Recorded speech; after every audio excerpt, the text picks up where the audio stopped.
Hello friends, இன்றைக்கி vegetable pulao சனாவும் கொஞ்சம் சேர்த்தி பண்ணுறேன். பிரியாணிக்கு பண்ணுற மாதிரி ஃபஸ்ட்டு ஆனியனை வந்து கீயில் ரோஸ்ட் பண்ணி எடுத்துட்டு அந்த கீலையே நம்ம வந்து புலாவ் பண்ணி விடலாம்.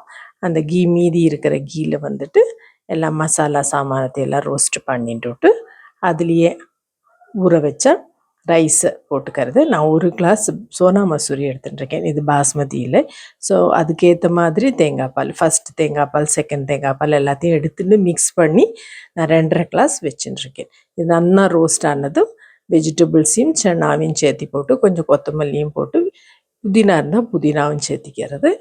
தென் ஜிஞ்சர் கார்லிக் பேஸ்ட்டு போடுறவா போட்டுங்கோ. என்னெல்லாம் மசாலா வேணுமோ எல்லாத்தையும் சேர்த்தின்ட்டு ஒன்று மிக்ஸ் பண்ணி கொடுக்கறது. நம்ம ரோஸ்ட் பண்ணுறப்போ கொஞ்சம் கூட கீ வேணால் ஆட் பண்ணிட்டு விடுறது. வாசனை பார்த்துங்கோ. காரம் உப்பு எல்லாம் கொஞ்சம் இப்போவே பார்த்துட்டு அதில் வந்து தேங்காய் பால் விடுறது. நான் 2.5 கிளாஸ் தேங்காய் பால் விட்டேன்.